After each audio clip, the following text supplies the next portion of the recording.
Hi guys, Roger Snipes here. Today I want to talk about functional movements. As I done with a previous video, I will be using notes to make sure that I cover all the things that I feel are important about functional movements when it comes to training. First of all, why is functional movements important? Functional movements what is functional movements? It's where you are engaging multi-muscle groups, multi-joint and muscle groups in order to perform an exercise or just movement in general. When you go to the gym, sometimes you might do things like compound exercises or isolateral or isolation exercises. Compound exercises focuses on multiple muscle groups, whereas isolation focuses just on individual muscle groups. They both have their benefits and they both have their disadvantages. I have done a video on this on Instagram, about a minute and a half, going into the details of that. If you want to look a bit further into that, you can check out my Instagram. But I want to focus more on just functional moves in general and why it's important for different people, what type of people it will suit the most, and the longevity of it. So again, I'm going to be referring to notes to make sure I don't miss anything. First of all, you're going to have one of the benefits, which is coordination. Sometimes when you don't engage all muscle groups, when it comes to performing an exercise, because that muscle is lazy, your body doesn't understand to incorporate that body part. For example, if you want to do a squat and you have weak glute muscles, your body doesn't know how to engage it because it's never used.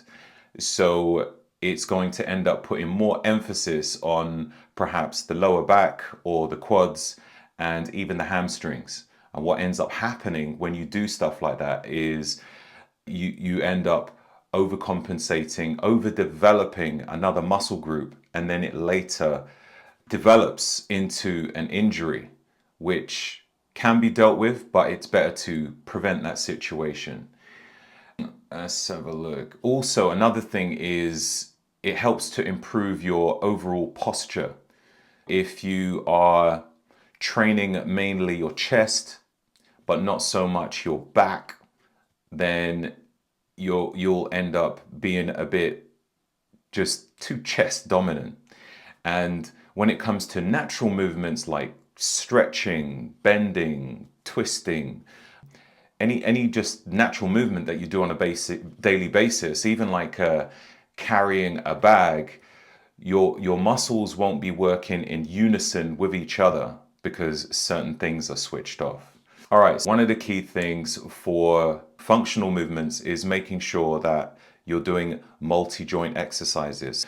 As I said, compound movements are really important. Even if you have certain imbalances in the body and you just want to focus on developing those particular areas. Let's say you have humongous traps, but your deltoids are quite small. It might be useful to do isolation so you can develop your shoulders so that it doesn't look asymmetrical. It looks more aesthetic. That is cool and that is good. However, it's also important to make sure that you're doing things like a military press. In doing so, you are engaging not just your delts or your front delts, you'll be also engaging your side delts. You'll also be engaging your core. There's a lot of stabilizing muscles which is developing at the same time while you are just chipping away and creating the physique that you want. You have many people that talk about all the injuries that they have, and when you start to break down why they might have those injuries, a lot of it is because they're just focusing on isolation. And because of that, this can later develop into extremely poor posture because they're not working everything at the same time. Risk of injury is definitely depleted the more you do compound exercises. Some examples of compound moves or natural moves would be lunging. If you lunge, it's a natural move. It's like you're walking, but at the same time, it's a natural mechanical movement for your body. To put it in, to compare it and to show you what is natural and what isn't in terms of movement, a lunge is a natural movement. A leg extension is not a natural movement. It's not a movement that you would do on a daily basis when you're walking to the shop. It's not a normal function. This is primarily focused on building muscle, and that is it. A squat is a natural movement which you would do every day, even when it comes to just sitting on a chair. We start off doing this as a kid, bending down in a complete ass to grass fashion to pick something up, and it's just a normal movement. Focusing on these types of exercises are really good. You've got even a normal pressing exercise, the bench press. That's also a natural functional movement. You have planks as well. You have many people that focus very heavily on trying to develop their core, and they end up doing crunches, which is okay if you just want to work us on the aesthetics, on the visual appeal of your abdominals. However, it is more important to focus on behind it, which is called the transverse abdominis, or otherwise known as the core. Focusing on the core, you could do planks. There's many other exercises, but that's something which is simple that you can incorporate. We also, let's have a look. There are different tools as well, different equipments you can use for functional movements, like using a kettlebell. Kettlebells are not something that you would use in a basic static position. Because of the way it is designed, it is used for the purpose of swinging and lots of rotational movements to engage a lot more mobility while you're performing the exercise. You've got the kettlebell swing, the Turkish get up, you've got the jerk, the snatch. You can YouTube many of these types of exercises or check out lots of exercises on Instagram. I've actually done quite a few of those exercises on my fitness app, which is uhpfitness.com, for people who want to incorporate something a bit different from the traditional weight training when they go to the gym. But you've got kettlebells, you've also got things like a medicine ball where you can throw against the wall. Again, it's something where you're doing lots of rotational twisting type of movements, very functional, which just makes it incorporate different parts of your body. You've got things like the TRX. Obviously the TRX is a brand, but to break it down, TRX is a suspension cable that you could anchor to a tree or some sort of anchor point and perform the exercise.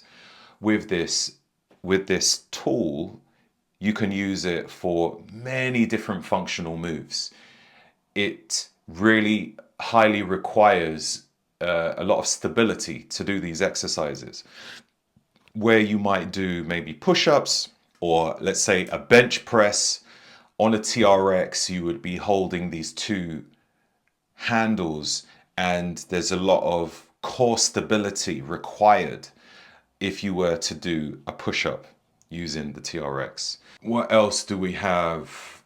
Stability balls, or some people might call them, actually you've got stability balls, which is really cool. You can, do many exercises on that, balancing your body. And you've got the Bosu ball as well, which is like a half stability ball.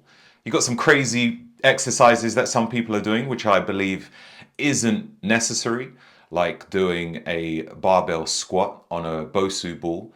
I think that's quite pathetic, to be honest with you.